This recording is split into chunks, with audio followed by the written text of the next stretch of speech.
afternoon, everyone. Um, so let me first thank Transparency International for giving me the opportunity to conduct this research on their behalf and to present the findings for them. So what I'm going to do is I'm going to walk you through the findings of the report, and I'll be walking you through first the definition and methodology, then the alleged experiences of corruption in the private sector, the identified risk factors and mitigatory measures, and finally the recommendations that the report makes. At the very outset, let me first talk to you a little bit about the value of this report. And this report really contributes to the corruption narrative in two key ways. The first way is that it documents alleged experiences of corruption within the private sector, and it interestingly also highlights instances of private to private corruption, possibly for the first time in Sri Lanka. And while it doesn't cover all sectors of the private sector, it's not possible to cover the entirety of the private sector, it gives us key insights that we can use for further interventions and recommendations for the future. So looking at the methodology of the report, the research was conducted in 4 stages. The first was a comprehensive desk review. The second was key informant interviews with 29 stakeholders. And in conducting the informant interviews, we were conscious to speak to people who had knowledge of company operations and who were representative of various sectors, such as varying chambers of commerce, experts in forensic auditing and corruption/anti-corruption, and as well as the demand and supply side. So we spoke not only to the private sector, but to certain public institutions as well. We also conducted 3 focus group discussions, and here again we were conscious of maintaining a cross-section of the private sector, particularly focusing at private sector entities from out of Colombo, from the districts, focusing on Jaffna, Trincomalee, and Galle. And finally, there was a validation meeting held to vet the findings of the research and finalize the findings. Before I move on into the findings of the research, there are 2 key limitations that I must mention. The first one was already touched upon by Nicole, and that is that research is limited in scope. It was not feasible to assess all private sector entities, as I'm sure everybody knows. And therefore, the information gathered cannot be extrapolated or assumed to be representative of the entire private sector. But as Nicole mentioned, it is a good starting point and a scoping of what the private sector issues are and what risk factors they do face. The second issue is that, the second limitation is that the narratives and the experiences narrated here are of course not findings of corruption in the private sector, but mere allegations of incidents and experiences of the respondents within the research. Therefore, all anecdotal evidence that is put forth in the report is, as I have mentioned, an allegation of corruption and not a finding of corruption in the private sector. Then moving on to the definition, one of the key challenges that we had at the very outset was understanding how to define corruption within the private sector. And this was because we realized very early on in the research that the understanding of corruption within the private sector was a little weak. So when we reached out to the private sector entities and spoke to them about corruption, the initial response was that there was no corruption in the private sector, that it was a largely public sector issue. For this reason, we adopted a broad definition, which is up on the screen.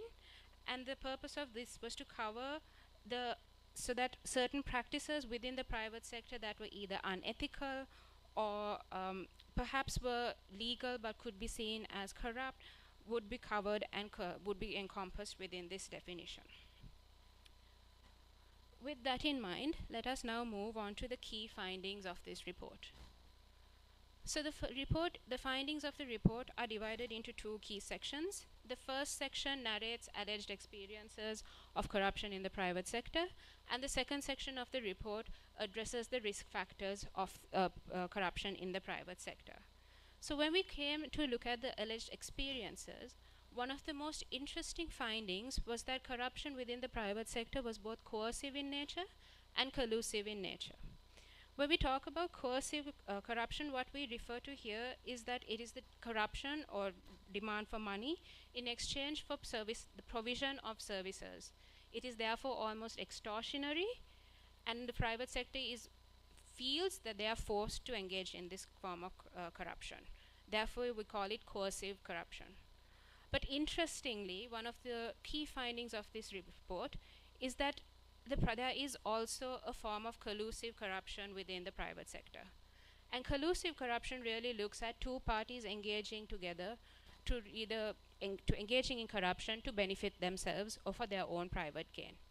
And what this research found out was that the private sector was not only coerced into corruption, but also engaged in collusive corruption.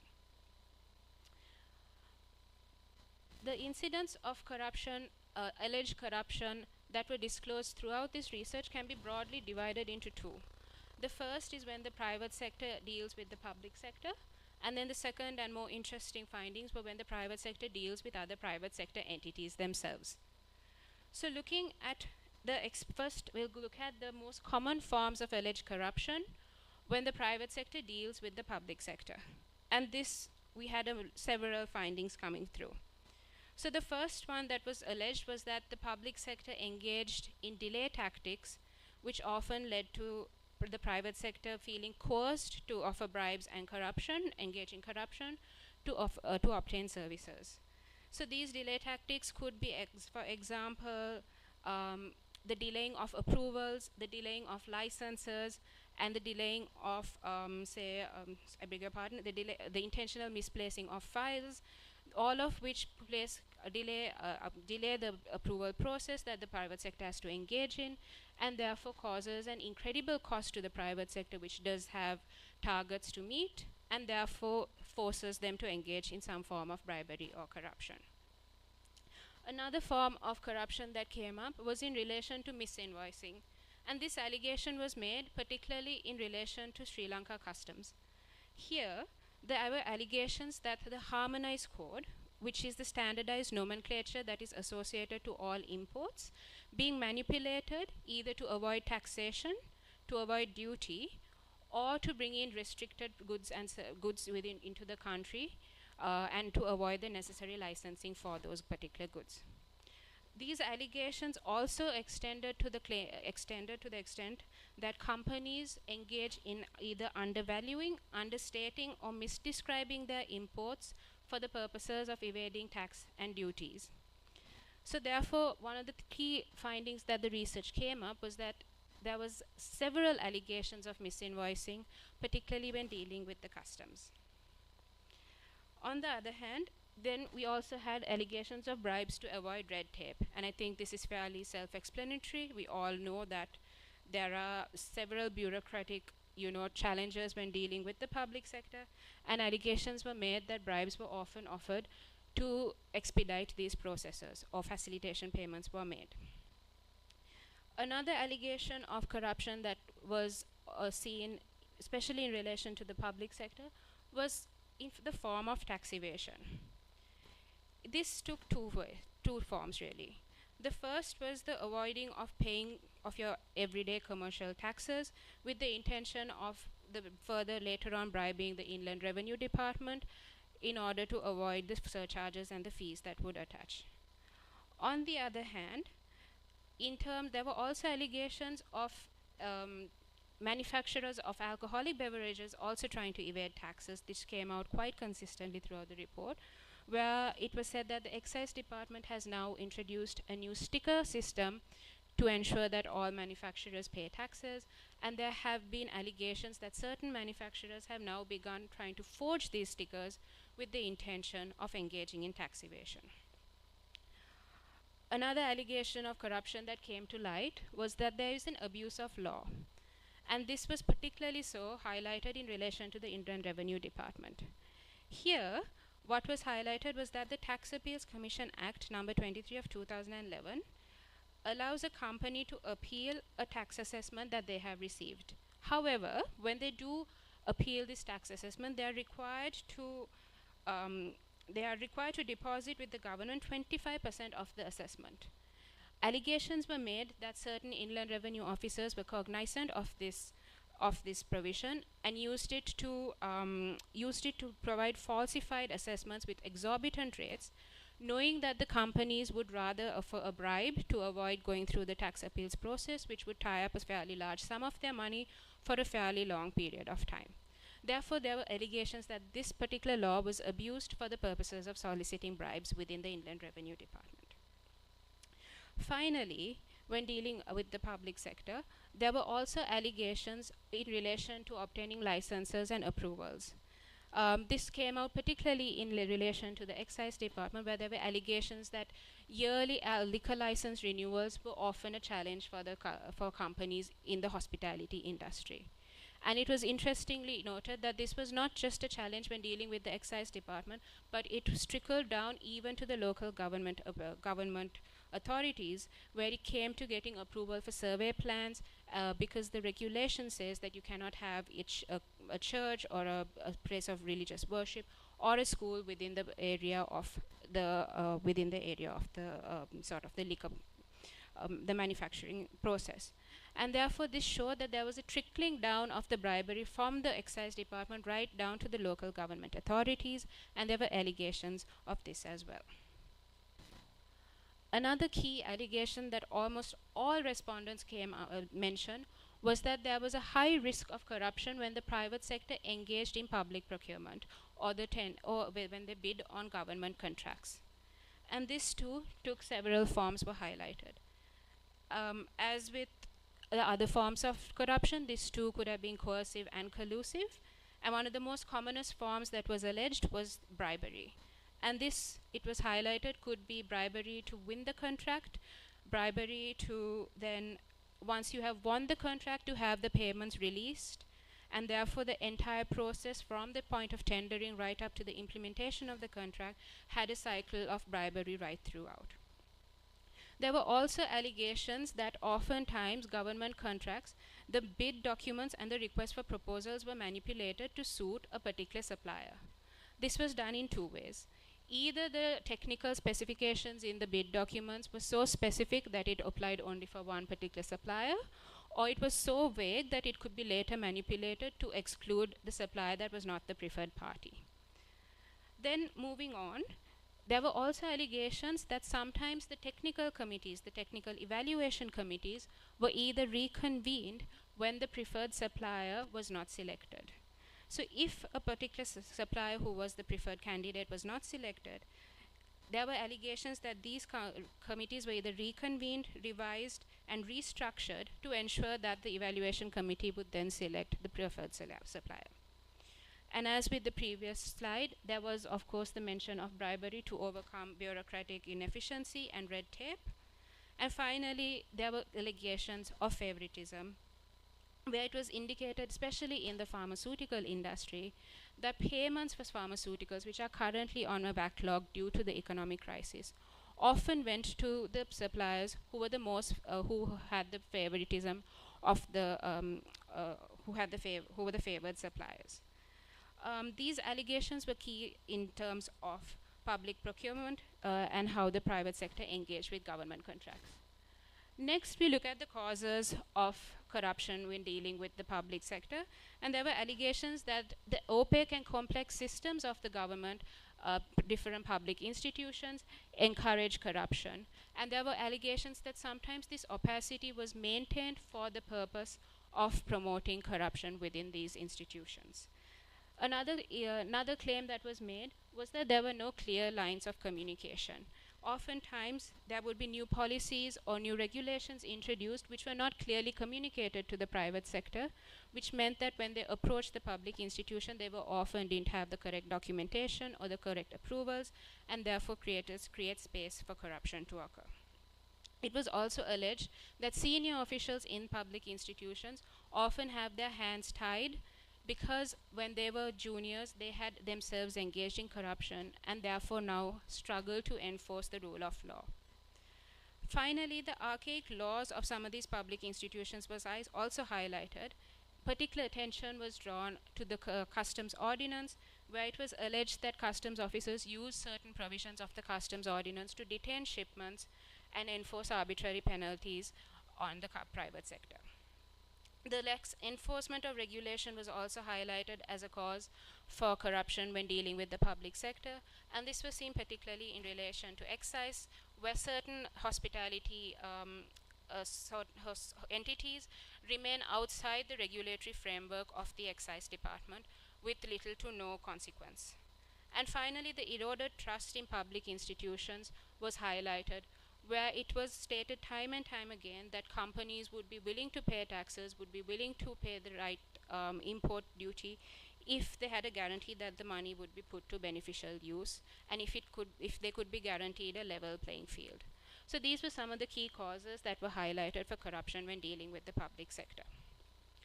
Now we move on to private corruption. And this was an interesting finding of this report, and I think for the first time sets out the possibility, the extent, and an understanding of what private corruption between two private entities look like. So, speaking to the respondents from the finance sector, there were allegations of fraud, where salespersons and employees defrauded their own company, often giving loans or collecting loans and then using it for their own personal gain. There were instances of companies using forged bank guarantees to apply for government contracts on the strength of those guarantees. And there was also allegations of favoritism, especially in the banking sector, where loans were given to the preferred party rather than based on the merit of the person's application. In the hospitality sector, there were allegations of kickbacks. This was particularly so in terms of tour agents who function on very high commissions. There was also allegations of favoritism during the procurement process, and which was circumvented on allegation was through the manipulation of the procurement process. The import and export sector also had allegations of offering gifts and hospitality. This could include sponsoring clients for overseas conferences and training programs, or the expectation of kickbacks, where importers, once they import a particular product into the company, would then visit the importer's showroom and take their pick of the goods as a form of kickback. There was also a very interesting allegation of importers creating monopolies for their own gain. And here it was said that certain importers may collude with customs officers to detain their competitors' imports so that their product is the only one that enters the market during times of seasonal demand. And once the seasonal demand decreases, they then collude with the customs officers again to have the detained competitors' products released into the market, at which point it is merely inventory for the competitor, who has also had to pay a high degree amount of demurrage. Looking at the insurance sector, as with the finance sector, there was always the risk of fraud.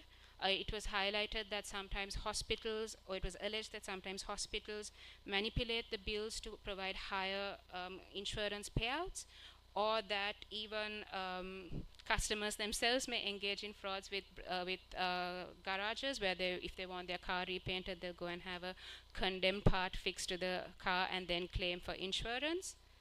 And then we come to the pharmaceutical sector, which I'm sure none of us are strangers to, which everyone seemed to allege had a high degree of corruption within it. This often took the form of gratification and gifts and hospitality. And here again, it could range from overseas trips for doctors to paying for their children's education, or allegations of paying for even their children's weddings. There were also allegations of laboratories colluding with doctors to agree upon a commission that would be paid to doctors for every single test that is referred to them by that particular doctor. Some of the more general forms of private-to-private corruption that came up was in relation to procurement. So this was, as previously discussed, the expectation of kickbacks by procurement teams, and favoritism in deciding the suppliers outside of the standard procurement processes. There was also claims of gratification and favors, and this was the standard hamper culture, which I'm sure we're all engaging in this coming season, and the wining and dining of clients and customers.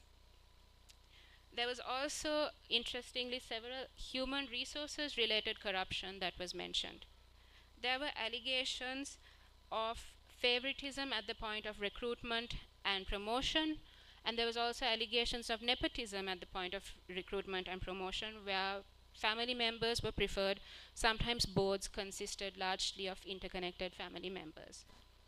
And finally, there were allegations of the private sector engaging in lobbying. And this was to gain either a competitive advantage in government contracts or to access or to influence government policy. This could also take the form of campaign financing, where certain companies may contribute to either particular politicians or political parties' election campaigns with the expectation of certain benefits at a later point in time. Another very interesting finding of this research was that there was an interconnection drawn between gender and corruption in the private sector. The first is, as Nicole, believe Nicole mentioned, and also we saw in that video, was that there is an expectation of sexual favors from certain female employees in exchange for them receiving promotions or recruitment.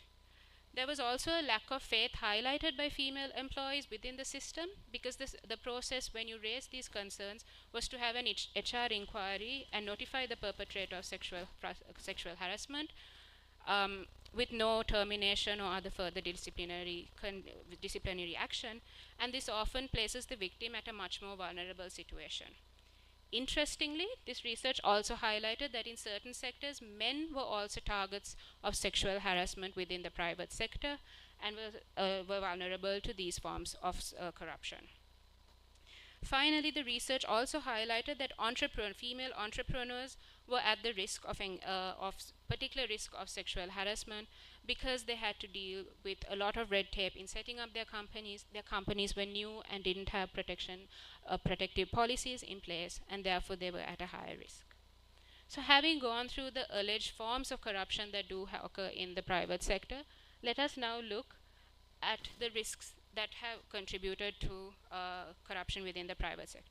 The first risk that came up constantly was the allegation of the inadequate implementation of the regulatory framework.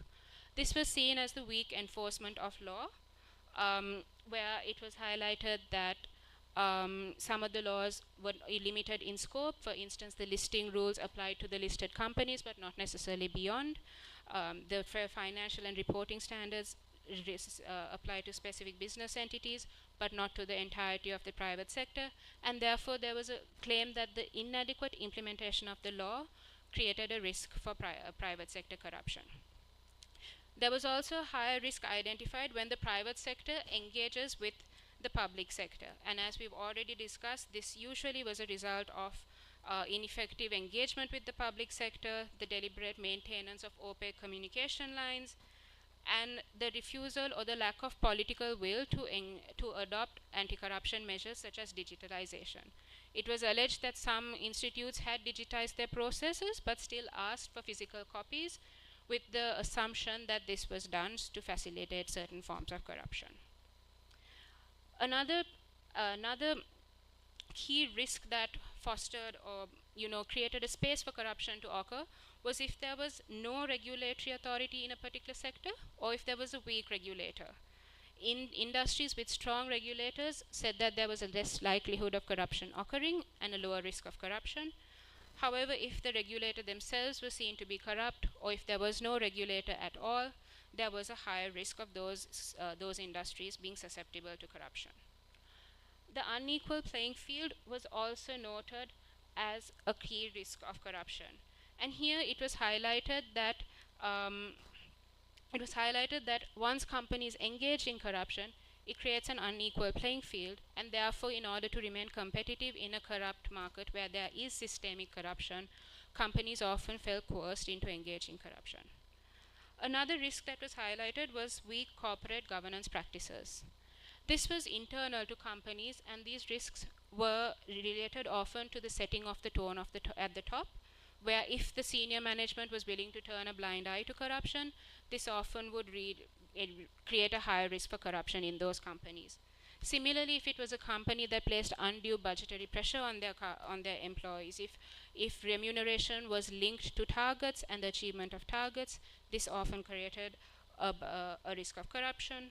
Lacks organizational transparency, the use of opaque company structures, the unclear beneficial ownership of companies, also created a high risk of corruption. And similarly, weak internal controls, where there were not enough adequate audit controls or there aren't any strong procurement processes, create a risk of corruption within the company. And then finally, it was highlighted that the high cost of implementing anti-corruption measures was yet another risk that often resulted in corruption. The another issue was highlighted as a risk for corruption is the unconducive business environment. And here it was highlighted that the unpredictability of the business environment due to the existence of corruption often led to companies engaging in corruption. It was also a challenge for startup companies that often rely on, due to the sort of nascent stage of Sri Lanka's venture capital market and angel investments, often rely on debt financing, and it was highlighted that there isn't a conducive environment for such companies to engage in debt financing unless they engage in some form of corruption. Several socio-cultural and economic factors were also indicated. It was highlighted that it is now accepted almost as a norm, as a way of doing business, that corruption is accepted as a way of doing business. It was also highlighted that due to the economic hardships, that sometimes corruption is resorted to more as a measure of desperation rather than due to a lack of integrity. And it was also highlighted that sometimes there is a general tendency for the private sector to presume that they are not corrupt due to a lack of knowledge on what may actually constitute corruption. Finally, informality was also highlighted as a risk of corruption, and this was highlighted where some companies prefer to remain in the informal sector and therefore outside the reach of their regulatory authorities, or it could be a matter of so that they could also continue in using their informal governance structures, and that this often created opportunities for corruption but also relied on corruption for its perpetuation. Finally, we come to some mitigatory measures. We've discussed the risk factors. Now, this research also looked at what mitigatory measures could be adopted to address corruption in the private sector. And there was few key mitigatory measures that were brought forward. The first was the adoption of codes of conduct and a zero tolerance approach to corruption. It was highlighted particularly that companies that had overseas parent companies or overseas principals had a higher standard of internal control and had generally adopted codes of conduct and a zero tolerance approach for fear of losing their overseas market. Similarly, companies that were listed on foreign stock exchanges were also more likely to have adopted higher standards of corporate governance and anti-corruption measures. The adoption of strong internal policies was also seen as a mitigatory measure that companies are now beginning to take to address the risk of corruption. Some of these could be the implementation of strong monitoring systems and adequate checks and balances, multiple levels of approvals, and even something as simple as a call center to call and verify whether a particular supplier, agent, or customer did in fact exist, and whether the numbers did in fact add up. It was recommended that companies adopt strong procurement policies and that there should be a balance between the social and governance concerns and profitability instead of focusing solely on the bottom line. And finally, there are several chambers of commerce that have taken very encouraging steps towards addressing corruption. And some of these steps include the adoption of voluntary codes of conduct for their members, the introduction of ethical trading certificates for their members, and they've also begun engaging in advocacy and lobbying with certain public sector institutions where they raise awareness amongst them about the impact of corruption or represent the grievances of their members to these particular public institutions. They have also begun engaging in awareness raising for their members, particularly on the harmful impact of corruption. Finally, looking at some of the recommendations that the report makes, we see in particular reference to the companies, one of the key recommendations is the introduction of strong internal compliance measures, particularly the introduction of anti-bribery and corruption policies, whistleblowing policies which include anonymous and confidential whistleblowing, the independent audit functions, the strengthening of independent audit functions, and procurement controls, including supplier audits and social performance audits. The second recommendation is to strengthen the corporate culture, and this is set the tone from the top that a zero tolerance approach to corruption must be adopted, and that corruption within the business operations will not be tolerated. The third recommendation is that there should be regular training on anti-bribery and corruption, and this should be ongoing at the point of induction and regularly reviewed and updated. And the final recommendation is for sector-wise companies to engage in collective action, where collective action is described as a collaborative and sustained process of cooperation between stakeholders. It assumes that all companies within a particular sector will say no to corruption and thereby equalize the playing field. And sectors that have adopted such a collective approach have seen remarkable strides in addressing corruption in their sectors. The final set of recommendations are made to the government, where it is recommended that the regulatory authorities should be strengthened, where there should be mandatory licensing in particular industries such as perhaps pharmaceuticals, and that the supervisory roles of the regulators should be further strengthened to monitor and regulate the private sector. It is also recommended that the public sector engage in digitization of their processes as well as digitalization of their processes to reduce human interaction and the risk of corruption. And finally, it was also recommended that government sector entities themselves should adopt transparent procedures and practices within their ranks to further strengthen their commitment to anti-corruption. So these are some of the recommendations that the report makes, and with that I will close my presentation of the findings. If there are any further questions or clarifications, I would be happy to answer them.